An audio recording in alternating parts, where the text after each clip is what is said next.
안녕하세요 여러분, 반갑습니다. 오늘은 제가 경작하고 있는 사과밭으로 지금 이동 중에 있습니다. 저희 마을 도로 참 넓죠. 시골길 마을에 이렇게 큰 도로가 있다는 것은 큰 장점인 것 같습니다. 유일하게 저희 은풍면에 마을버스가 이렇게 출입하는 곳은 저희 마을이 처음이랍니다. 지금 얘기하다 오다 보니까 제 사과밭에 도착했네요. 와, 오늘 날씨가 진짜 끝내주게 덥습니다. 차를 좀 주차시키고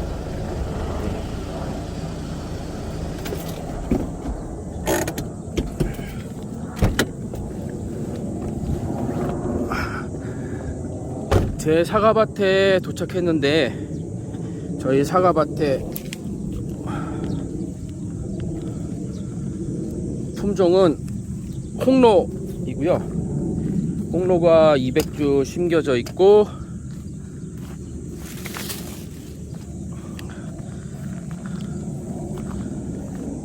나머지 20주는 부사, 그리고 나머지 5그루는 제가 올해 아오리를 심었습니다. 며칠 전에 풀을 말끔히 베었는데 여름이라 그런지 풀이 또 금세 자라네요. 이것은 700평 기준인데요. 사과밭을 조성하는데 한 2년 정도 땅을 만들었습니다. 밀식 과원이고, 또 보시다시피 홍로가 올해 4년 차인데 이렇게 잘 달렸습니다. 지금 무럭무럭 잘 자라고 있습니다. 작년에 50일 동안 비가 와서 3년째 첫 수확이었는데 탄저병으로 인해서 과일이 한 3분의 1 정도를 버렸거든요.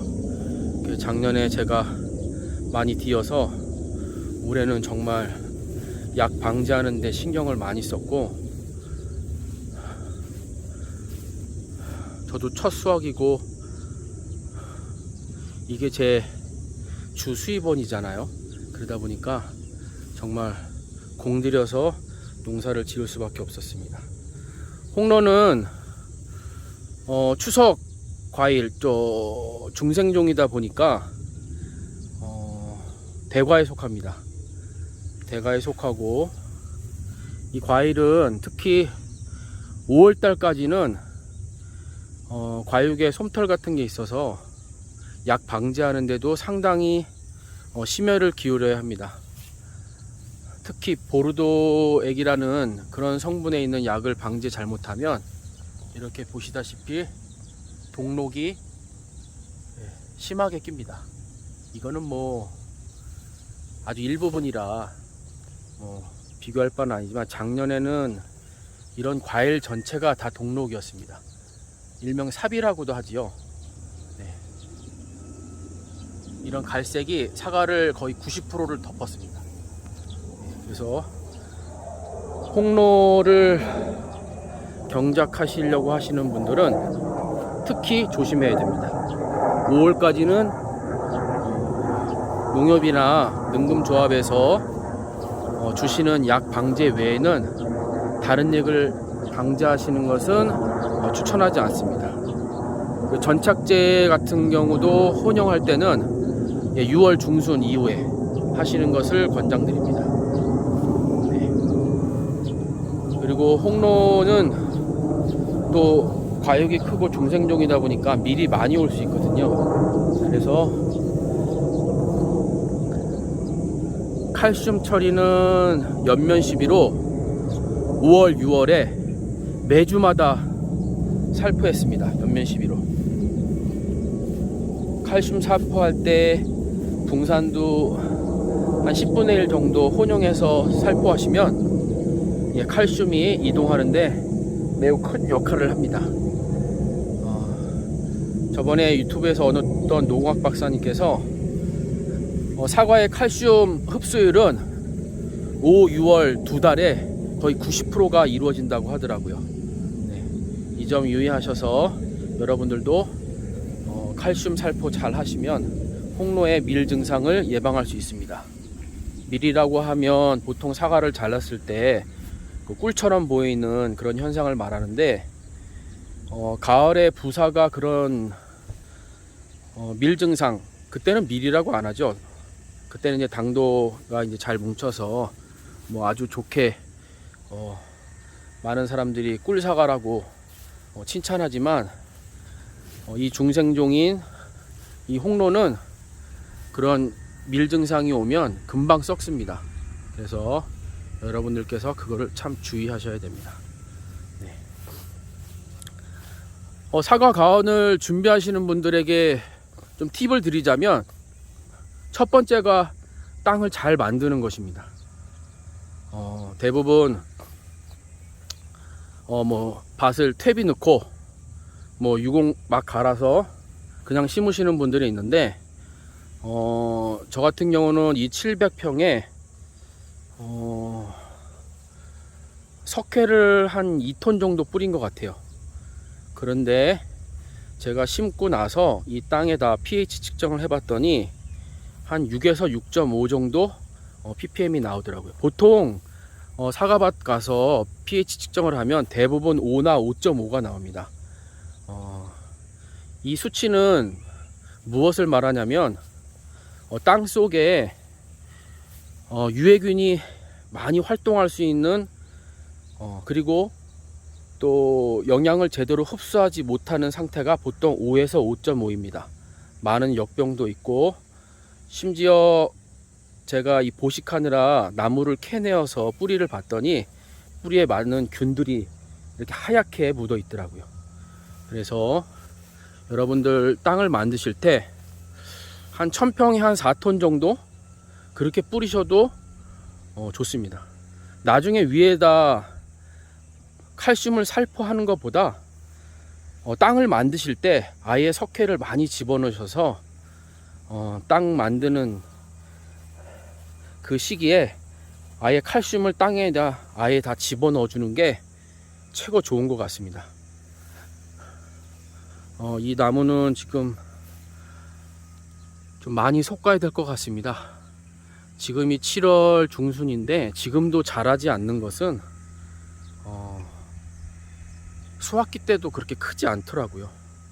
그래서 지금 자라지 않는 사과 과육은 조금 솎아 주셔서 다른 과일들이 자랄 수 있도록 해주시면 참 좋을 것 같습니다. 그리고 홍로는 가지가 약하다 보니까 이렇게 과육을 달아놓고 그냥 방치하게 되면 가지가 밑으로 쳐져서 꺾여서 나무를 손실을 보는 경우가 많아요. 그래서 이렇게 줄이나 기둥에 줄로 잘 묶어 주셔서 가지가 하지되는, 밑으로 처지는 것을 방지해 주셔야 가지가 늙지도 않고 또 잘 과육이 발달하고 가지도 잘 발달할 수 있습니다. 이 점도 유의해 주시면 좋겠고요. 지금은 대부분의 가지를 다 묶어주고 어느 정도 속기도 좀 끝났고,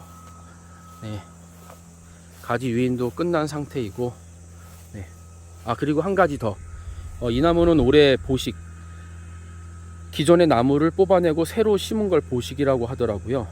그래서 새로 올 봄에 보식했습니다. 홍로나무 220그루를 사와서 심었는데 나중에 3년째 돼서 열매를 보니까 50그루 정도가 다른 품종의 나무더라고요. 그래서 여러분들이 나무를 구입하셔서 묘목을 심을 때도 항상 그걸 잘 유의하셔야 됩니다. 왜냐하면 3년 동안 키우고 뽑아내서 다시 또 3년을 키우려면 수확기까지 한 7년 정도를 손해보는 것 같아요. 땅 만드는 작업까지 하면 7년이면 뭐 어마어마한 시간이죠. 그래서 저도 이렇게 나무를 보식할 거는 좋았지만 또 나무를 뽑아낼 때 나무를 심고 가꾸신 그 농부의 마음은 정말 찢어지는 것 같더라고요. 그래서 여러분들 사과나무를 심으실 때, 묘목을 심으실 때는 품종을 잘 선택하시는 것도 중요하지만 묘목이 다른 품종이랑 섞이지 않은 것을 구입하시는 것을 좀 신중히 하셔야 합니다. 네.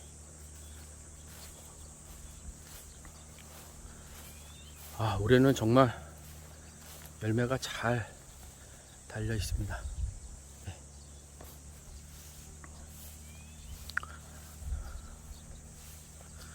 그리고 꿀팁은 보통 관수 시설을 해주셔서 그 관수하는 그 시기라든가 시간들을 궁금해 하시는 분들이 혹시 계시는데, 저희 마을에서 어르신들이 주로 하시는 얘기는 비가 오지 않는 한 매일 관수를 합니다.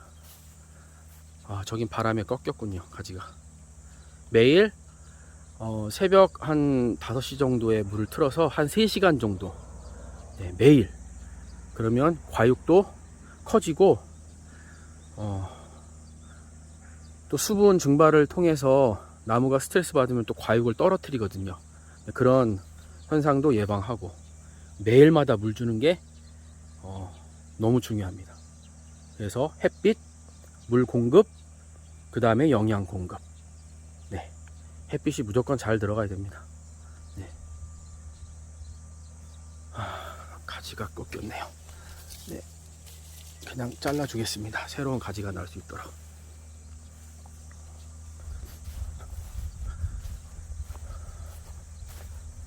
네, 사과밭에 체리나무를 하나 심어 놨는데 올해 4년째거든요.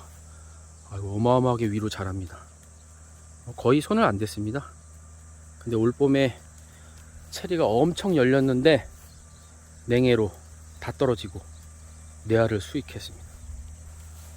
체리 어려운 작목이고 약 방제도 사과랑 좀 틀리게 해야 돼서 좀 까다롭습니다.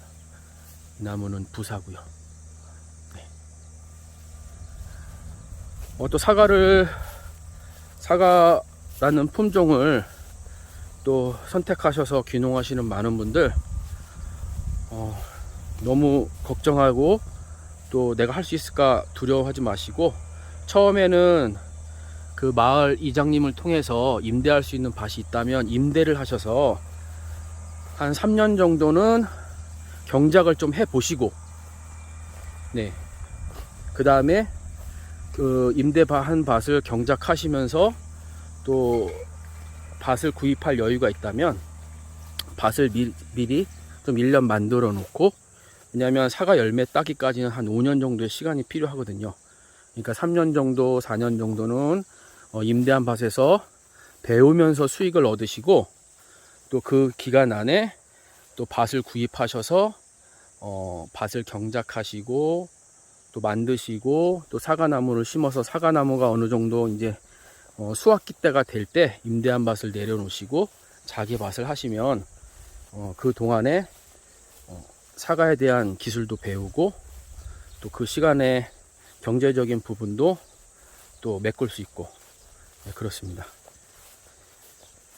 처음에 이 밭 다 예초기로 초생 재배한다고 엄청 공들였는데요. 보시다시피 이제는 예초기로 못합니다. 뭐 4, 5월에는 뭐 쉽게 할 수 있는데 이렇게 한여름에는 풀이 너무 금방 자라고 빨리 자라서 예초기로 베면 한 8시간을 베야 됩니다. 한 5년을 그렇게 뱄는데 손에 그 진동으로 인해서 질병도 오고 일단 건강에 안 좋습니다. 여러분 하지 마세요.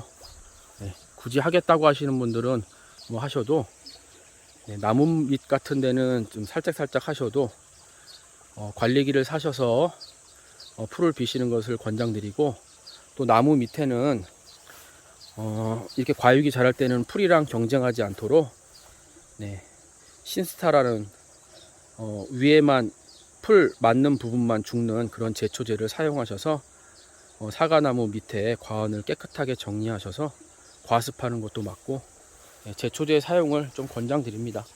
네. 뭐 땅까지 침투해서 뿌리를 죽이지 않는 거기 때문에 대신 어린 사과나무에는 사용을 신중하게 하셔야 됩니다. 물어보셔서 하셔야 되고요. 저는 4년째 정도 돼서 올해부터 이렇게 사과나무 밑에 신스타 제초제를 좀 치고 있습니다. 그래도 또 풀 잘 자랍니다. 무섭습니다, 풀. 네. 오늘은 제가 경작하는 홍로 사과밭 과원에서 여러분들께 제 경농 일기를 또 말씀드렸습니다. 다음에 또 다른 모습으로 또 찾아뵙도록 하겠습니다. 감사합니다.